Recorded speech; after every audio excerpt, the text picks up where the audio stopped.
మీ బంగారం తాకట్టులో ఉందా? నెల నెల వడ్డీ కట్టలేకపోతున్నారా? ఆచారి గోల్డ్ 9030022345.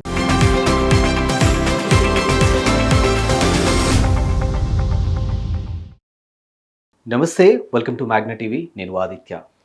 వార్తలు చదవాల్సినటువంటి యాంకర్లే ఈరోజు వార్త అయితే ఏ విధంగా ఉంటుందో అందుకు నిదర్శనం స్వేచ్ఛ మరణం అని చెప్పొచ్చు. సో ప్రముఖ జర్నలిస్ట్, ప్రముఖ న్యూస్ ప్రెజెంటర్, యాంకర్ స్వేచ్ఛ తన నివాసం ఉన్నటువంటి జవహర్ నగర్లో బలవన్మరణానికి పాల్పడడం జరిగింది.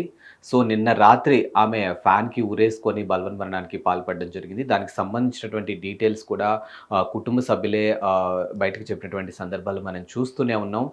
ఆమె ప్రస్తుతానికైతే ఒక ప్రముఖ ఛానల్లో యాంకర్గా వర్క్ చేస్తున్నారు. గతంలో కూడా ఇక్కడ తెలుగులో ఉన్నటువంటి పలు ఛానల్స్లో కూడా ఆమె న్యూస్ యాంకర్గా, న్యూస్ ప్రెజెంటర్గా, జర్నలిస్ట్గా కూడా పనిచేయడం జరిగింది. ప్రస్తుతం జర్నలిస్ట్ సంఘానికి కూడా ఆమె జాయింట్ సెక్రటరీగా వర్క్ చేస్తున్నారు అన్నట్టుగా తెలుస్తుంది.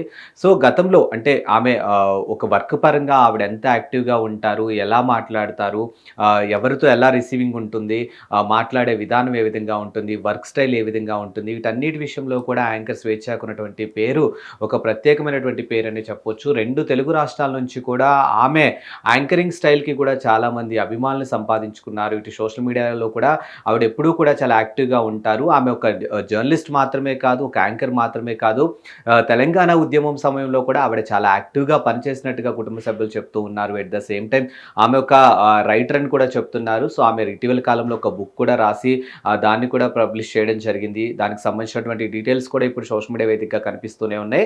ఇకపోతే ఆమె వ్యక్తిగత కారణాల వల్లే ఈరోజు ఆమె సూసైడ్ చేసుకున్నట్టుగా తెలుస్తోంది. యాంకర్ స్వేచ్ఛకి 9వ తరగతి చదువుతున్నటువంటి ఒక కూతురు కూడా ఉన్నట్టుగా తెలుస్తుంది. ఆమె కూతురుతో కలిసి ఆమె రామ్నగర్లో ఉన్నటువంటి జవహర్ నగర్లో ఉంటున్నట్టుగా తెలుస్తుంది. నిన్న కూడా అంటే ఆమె 2014లో తాను ఎవరినైతే పెళ్లి చేసుకున్నారో ఆ వ్యక్తికి తాను 2014లో విడాకులు ఇవ్వడం జరిగింది. ఆ తర్వాత యాంకర్ స్వేచ్ఛ తన కూతురుతోని సింగిల్గా ఉంటున్నట్టుగా తెలుస్తుంది. తాను కష్టపడుతూ తన కూతురికి బెస్ట్ లైఫ్ ఇవ్వాలి, తనకి మంచి చదువు ఇవ్వాలి అనే కోరికతోనే ఆమె చాలా హార్డ్ వర్కర్ అన్నట్టుగా కూడా ఆమె కుటుంబ సభ్యులు చెప్తూ ఉన్నారు. సో నిన్న ఏం జరిగిందో తెలియదు.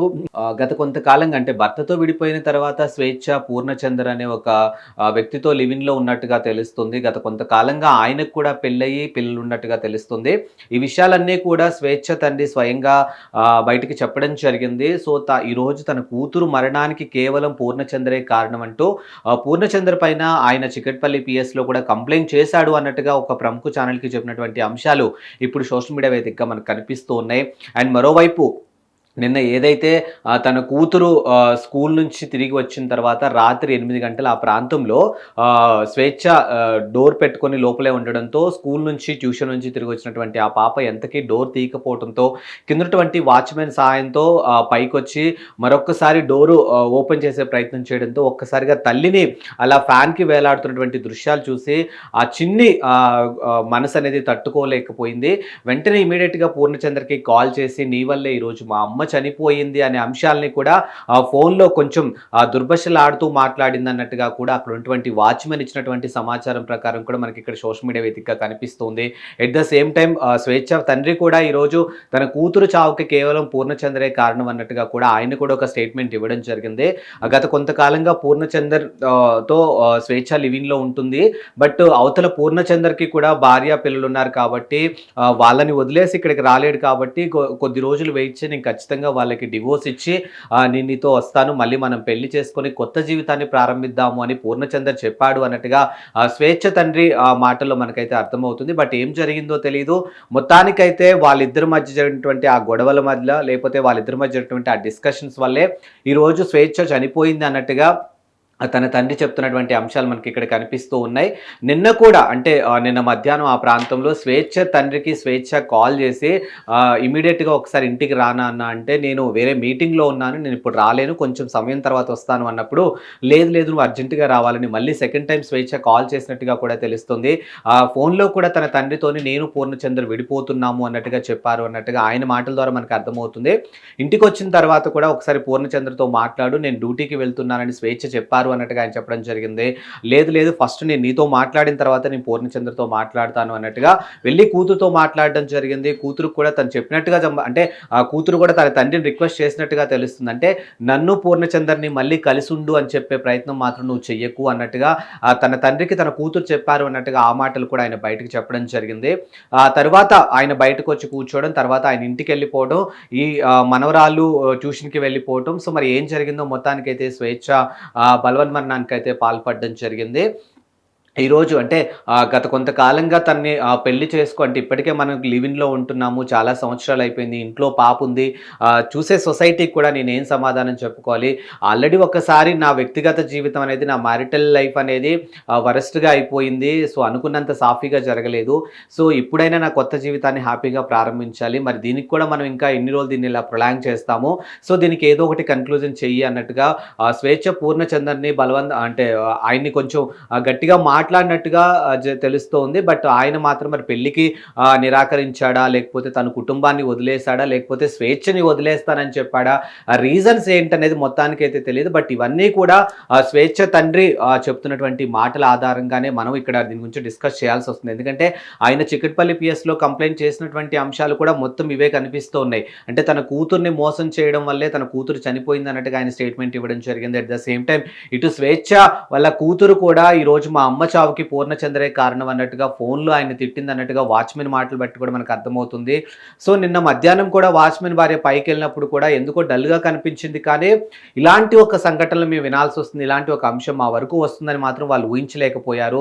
సో ఇటు స్వేచ్ఛతో క్లోజ్గా ఉన్నటువంటి ఫ్రెండ్స్ కానీ ఆమె తోటి యాంకర్లందరూ కూడా ఈరోజు ఒక షాక్లో ఉన్నట్టుగా తెలుస్తుంది. ఎందుకంటే వర్క్ స్టైల్లో స్వేచ్ఛను కొట్టిన వాళ్ళు లేరు అన్నట్టుగా ఆమె స్నేహితులు మాట్లాడుతూ ఉన్నారు. ఎందుకంటే తన యాంకరింగ్ స్టైల్ కానీ, తన న్యూస్ ప్రెజెంటింగ్ స్టైల్ కానీ, ఎదుటివారితో మాట్లాడే స్టైల్ కానీ ఇదంతా కూడా తనకంటూ ఒక యూనిక్ స్టైల్ ఉంది. ఈరోజు ఎంతోమంది అభిమానులు సంపాదించుకున్నారు 2 తెలుగు రాష్ట్రాల నుంచి అనే కోణంలో కూడా వారి యొక్క అభిమానులు కూడా ఈరోజు ఆమెకు సంబంధించినటువంటి పోస్టులు సోషల్ మీడియా వేదికగా షేర్ చేస్తూ ఉన్నారు.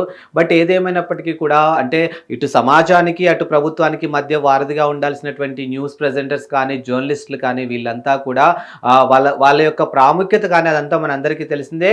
అండ్ ప్రజలకి ఎలాంటి కష్టాల్లో ఉన్నా కానీ ఆ విషయాల్ని వాళ్ళని ఓదార్చుతూ అదే విషయాల్ని ప్రభుత్వం వరకు కూడా తీసుకెళ్లేది ఒక జర్నలిస్టులు, న్యూస్ యాంకర్స్ మాత్రమే అవుతుంటుంది. అది మనందరికీ తెలిసిందే. అలాంటిది ఈరోజు ఒక న్యూస్ యాంకర్, ఒక జర్నలిస్టు తాను ఒక వార్త అవ్వడం అనేది నిజంగా చాలా బాధాకరమైన విషయం. అండ్ తాను ఇలా వార్త అవుతుందన్న విషయం తను కూడా ఊహించుండదు. వ్యక్తిగత కారణాల వల్ల ఈరోజు తన కూతురికి ఒక తల్లి లేకుండా తనకి తానే చేసుకుంది అనేవి మనకి ఇక్కడ చాలా స్పష్టంగా కనిపిస్తున్నాయి. అంటే బాధలు ఎన్నైనా ఉండొచ్చు, కష్టాలు ఎన్నైనా ఉండొచ్చు, వాటన్నిటిని ఓవర్కమ్ చేసి మనం ముందుకెళ్ళాలి తప్ప ఆల్రెడీ లైఫ్లో ఒక ఎక్స్పీరియన్స్ ఉంది. అంటే వ్యక్తిగత విషయాల్లో అంటే లైక్ మ్యారిటల్ విషయంలో ఆల్రెడీ స్వేచ్ఛకు ఒక ఎక్స్పీరియన్స్ ఉంది కాబట్టి ఆ ధైర్యంతో ఇంకాస్త ముందుకెళ్తే బాగుండేది, ఎందుకు ఇలాంటి ఒక పిచ్చి పని చేసింది అనే కోణంలో కూడా పలువురు మాట్లాడుతున్నటువంటి మాటలు మనం ఇక్కడ స్పష్టంగా చూస్తున్నాం. ఈ విషయం మీద అంటే ఇప్పుడు ఏదైతే స్వేచ్ఛ మరణానికి సంబంధించినటువంటి అంశంలో అటు తండ్రి స్టేట్మెంట్స్ కానీ, ఇటు స్వేచ్ఛ కూతురిస్తున్నటువంటి ఇవన్నీ కూడా మనం చూస్తూనే ఉన్నాం. బట్ ఈ అంశం మీద మరి పూర్ణచంద్ర ఏ విధంగా రెస్పాండ్ అవుతాడు, ఏంటి అనేది అయితే స్పష్టత లేదు. అసలు ఎంత కాలంగా వీళ్ళు లివింగ్లో ఉంటున్నారు అనే విషయం మీద కూడా స్పష్టత అయితే లేదు. అండ్ 2 రోజుల క్రితమే స్వేచ్ఛ తన ఇన్స్టాగ్రామ్లో కూడా కొన్ని పోస్టులు పెట్టినట్టుగా తెలుస్తుంది. ఆ పోస్టులో పూర్ణచంద్ర ఉన్నట్టుగా తెలుస్తుంది. అండ్ 2 రోజుల నుంచి తాను అంటే జీవితానికి సంబంధించినటువంటి కోట్స్ కూడా తను సోషల్ మీడియా హ్యాండిల్స్లో పోస్ట్ చేస్తున్నట్టుగా తెలుస్తుంది. బట్ అవన్నీ చూస్తున్న వాళ్ళు మొదటి నుంచి కూడా స్వేచ్ఛ ఒక రైటర్ కాబట్టి మేబీ ఆ ఉద్దేశంతో పెడుతుంది అని ఊహించారు తప్పితే స్వేచ్ఛ ఇలాంటి ఒక నిర్ణయం తీసుకొని ఈరోజు అందరికీ దూరంగా వెళ్ళిపోతుంది అనే విషయాన్ని మాత్రం ఎవరూ గ్రహించలేకపోయారు. సో మేము ఆ రోజు అంటే ఆ పోస్టులు చూసిన తర్వాత అయినా మేము ఏమైంది ఏంటి అని ఆమె బాధను అట్లీస్ట్ మేము అడిగినా బాగుండేది, అడగలేదు అనే అంశాలు అంటే తనతో ఎవరైతే క్లోజ్గా ఉంటారో వాళ్ళంతా కూడా ఇప్పుడు రిగ్రెట్గా ఫీల్ అవుతున్నటువంటి అంశాలు కూడా మనకు కనిపిస్తూనే ఉన్నాయి. సో ఈ వేదికగా అంటే గతంలో కూడా మనం చాలాసార్లు మాట్లాడుకున్నాం, మరొక్కసారి దీని గురించి మాట్లాడాలి అని అంటే ఎవరైతే మీ చుట్టుపక్కల ఎవరైతే డల్గా కనిపించినా లేకపోతే కొంచెం డిప్రెషన్లో ఉన్నట్టు మీకు అనిపించినా కూడా సో మాట సహాయం అనేది మనకి పెద్దగా ఖర్చు లేని పని కాబట్టి దయచేసి వాళ్ళు ఎందుకు డల్గా ఉన్నారు, వాళ్ళ డిప్రెషన్కి కారణం ఏంటి, సొల్యూషన్ మనకు చెప్పకపోయినా సొల్యూషన్ మనం చూపించకపోయినా కూడా అట్లీస్ట్ మాట్లాడిచ్చే ప్రయత్నం చేస్తేనైనా కానీ వాళ్ళలో ఉన్నటువంటి ఉన్నటువంటి ఆ డిప్రెషన్ నుంచి కానీ, ఆ బాధ నుంచి ఎంతో కొంత బయటపడే అవకాశం ఉంటుంది. ఆ ప్రాబ్లమ్‌కి సొల్యూషన్ ఎతుక్కునే అవకాశాలు మనమన్నా కల్పించిన వాళ్ళం అవుతాం కాబట్టి, దయచేసి మీ చుట్టుపక్కల ఎవరైనా కాస్త డిప్రెషన్‌గా ఉన్నా, డల్‌గా ఉన్నా కానీ ఒకసారి మాట్లాడిచ్చే ప్రయత్నం అయితే చేయండి.